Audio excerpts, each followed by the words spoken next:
Kosong sama sekali ini maksudnya bahwa kita meniadakan diri kita dalam sholat tersebut. Jadi ketika diri kita yang ini tidak ada, maka yang muncul itu adalah ruh tersebut. Maka ruh itulah yang berlaku di dalam kita melaksanakan sembahyang tersebut. Nanti kitab ini Bapak Ibu boleh nanti difotokopi. Baik, hukum qalbi yang pertama yaitu qasad. Dan ini sudah kita pelajari pada minggu-minggu sebelumnya.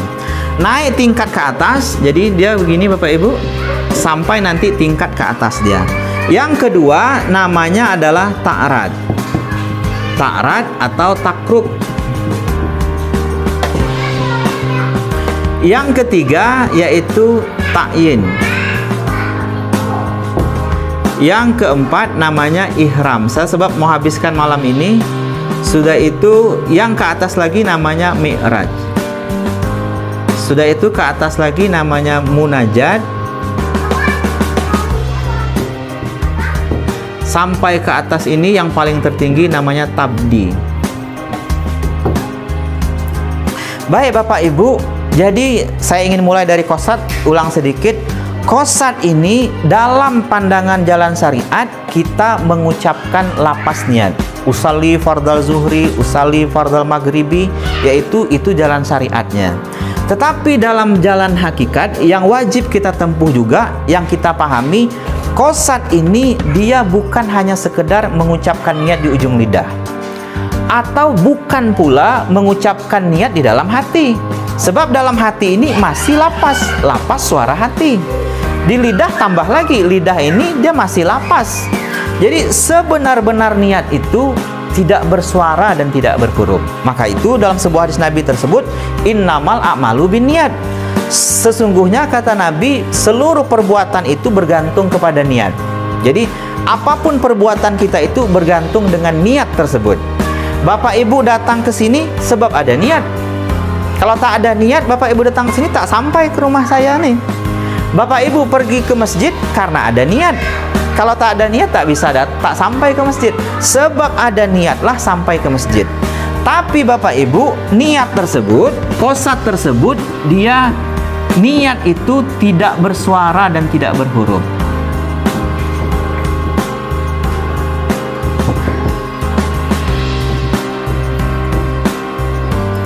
Nah, nanti Bapak Ibu yang baru datang mungkin apa niat tuh tak bersuara dan tak berhuruf, tentu pasti begitu dia. Tapi nanti ketika Ibu naik ke atas nanti akan ketemu dia. Oh, rupanya ini dia orangnya si niat tersebut yang tidak bersuara dan tidak berhuruf. Maka si niat inilah yang mesti harus kita nyatakan di dalam sholat tersebut. Niat inilah yang harus kita hadirkan ketika kita mau sholat tersebut atau mau sembahyang tersebut. Kalau niat ini tidak hadir ketika dalam sholat, maka sholat kita itu tidak sempurna dia. Maka itu dia mesti harus berangkat dari pahaman tentang qasad tersebut, yaitu bahwa qasad itu adalah menyatakan niat. Niat itu tidak bersuara dan tidak berhuruf. Tapi kita sudah bahas mungkin sebulan 2 bulan yang lalu mungkin. Maka itu ini saya percepat. Yang kedua namanya ta'rad. Ta'rad ini yaitu menentukan atau menentukan anggota sunnah dan anggota wajib.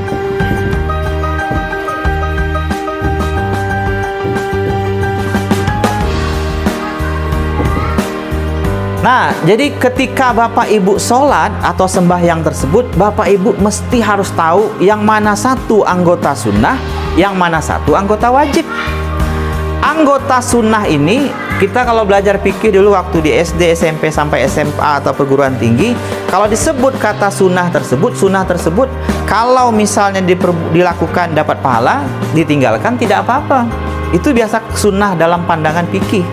Tapi dalam sunnah dalam pandangan ilmu hakikat, khususnya dalam kajian tentang ta'arad tersebut, bahwa ketika anggota itu tidak ada, dia tidak membatalkan kita sholat.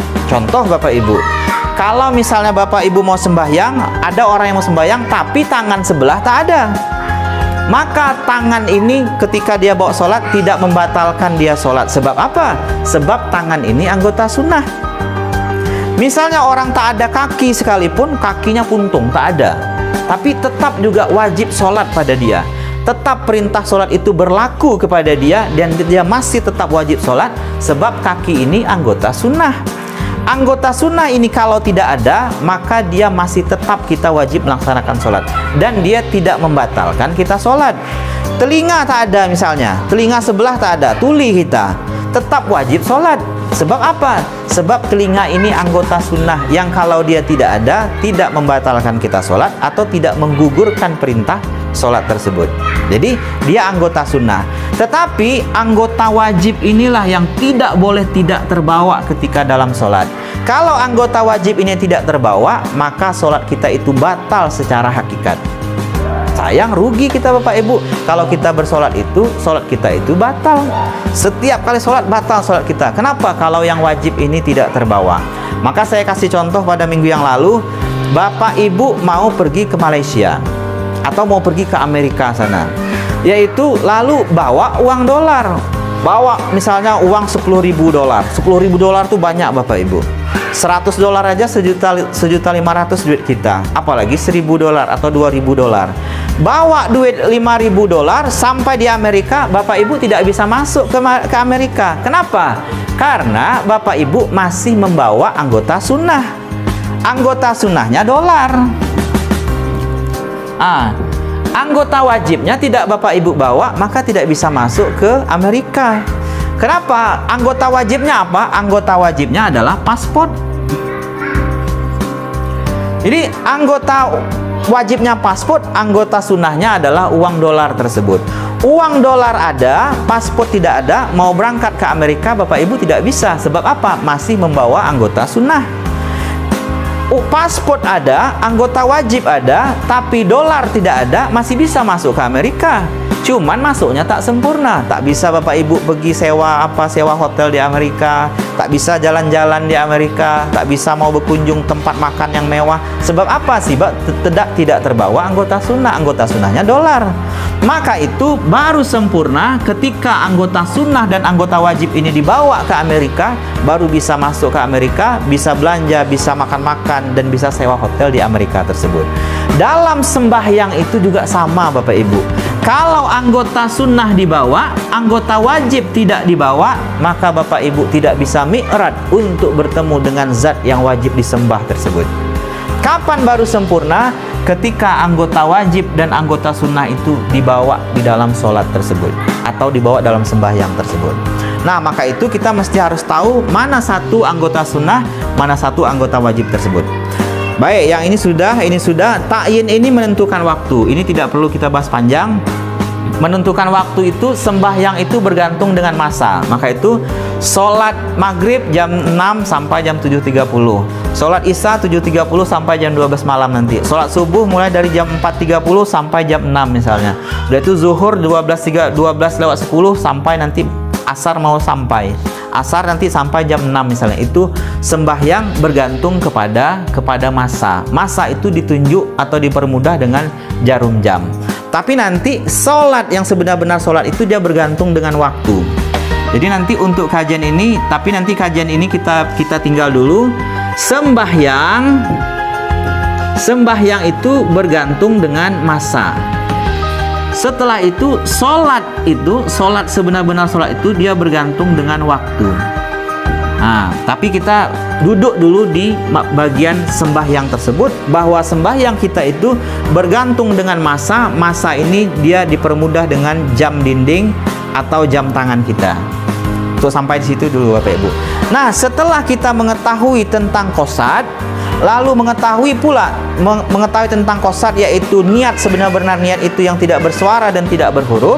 Lalu naik tingkat yaitu ta'rad, mengetahui mana satu anggota sunnah dan anggota wajib. Lalu nanti kita ketika sembahyang tersebut, maka sampailah pada tingkat ihram tersebut. Ihram tersebut Bapak Ibu, ihram ini artinya bungkus. Dan dalam kajian tentang haji juga nanti kita akan ketemu bahasa ihram tersebut. Ihram itu artinya bungkus. Jadi ada orang kalau mau ihram tersebut ada kain pembungkusnya tersebut. Nah, dalam kajian tentang sholat, ihram itu adalah bungkus. Apa yang dibungkus di dalam sholat tersebut? Maka yang dibungkus itu adalah diri zahir kita, diri zahir dibungkus oleh diri yang batin, atau jasad kita itu dibungkus oleh ruh kita tersebut. Maka ketika sampai di ihram ini, pahamlah kita siapa sebenarnya qasad tersebut, siapa anggota wajib tersebut. Jadi qasad sebenar-benarnya niat tersebut yang tidak bersuara dan tidak berhuruf itu adalah ruh tersebut. Dan ta'arat tersebut, anggota sunnah itu jasad kita, anggota wajib itu adalah ruh kita tersebut. Maka ketika orang sholat tersebut, ketika dia naik takbir tersebut, Allahu Akbar, maka ketika ditakbir itulah sebenarnya kita melakukan, merasa-rasakan saat itu diri yang zahir ini atau jasad ini saat itu dibungkus oleh diri yang batin atau ruh tersebut. Maka akuilah betul-betul Bapak Ibu, rasa-rasakanlah saat itu ketika kita mengangkat takbir tersebut, Allahu Akbar. Sebab kita sudah sebutkan dulu makna Allahu Akbar itu bagaimana. Sebab saya tidak mungkin mengulang lagi karena waktunya tidak terlalu banyak. Makna Allahu Akbar tersebut dalam jalan hakikat, ketika tarik Allahu Akbar tersebut, maka saat itulah sebenarnya diri yang zahir ini dibungkus oleh diri yang batin tersebut. Maka rasa-rasakanlah seperti jasad kita ini seperti jasad yang kehilangan ruh. Maka itu untuk memesrakannya ihram tersebut Bapak Ibu, kalau ada misalnya terdengar di masjid atau di masjid kita, inna lillahi wa inna ilaihi raji'un, telah berpulang ke rahmatullah, maka Bapak Ibu datang ke rumah orang tersebut. Maka itu saya menyarankan betul kepada Bapak Ibu, kalau datang pergi melayat itu jangan hanya sekedar bawa beras, bawa uang misal dari rumah, masukkan ke tempatnya, kasih beras, pulang. Tapi datang ke situ, boleh Ibu Bapak Ibu bawa beras, kasih sedekah uang, tapi masuk ke dalam rumahnya, buka mayat tersebut. Jadi buka mayat tersebut, lalu analisa Bapak Ibu, saksikan kenyataan jasad tersebut. Jadi kenyataan jasad itulah sebenarnya diri kita yang sekarang. Jadi jasad itulah ketika orang mayit itulah sebenarnya jasad yang kehilangan ruh tersebut.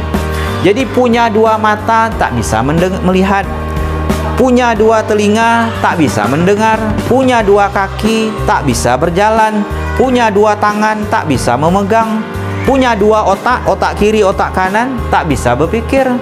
Kenapa? Karena jasad itu sudah kehilangan ruhnya. Maka sebenarnya seperti itulah kenyataan diri kita sekarang Bapak Ibu. Jadi dua mata ada tak bisa mendengar, dua mata ada tak bisa melihat, dua telinga ada tak bisa mendengar. Begitulah kenyataan kita sebenarnya. Lalu kalau begitu kenyataan diri kita sebenarnya, siapa yang berlaku dalam hidup kita ini? Sebenarnya yang berlaku dalam hidup ini tiada lain dan tidak bukan adalah ruh tersebut Bapak Ibu.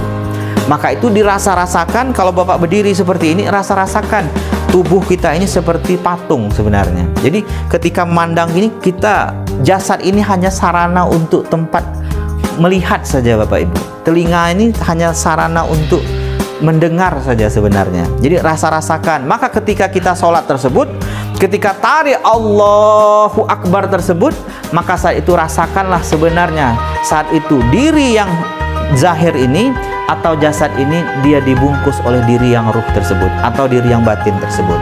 Maka Bapak Ibu, ketika naik tingkat ihram tersebut, ketika diri zahir atau jasad itu dibungkus oleh ruh atau diri batin tersebut, maka saat itu pasti ketika Bapak Ibu sembahyang sampai kepada tingkat yaitu mi'raj tersebut.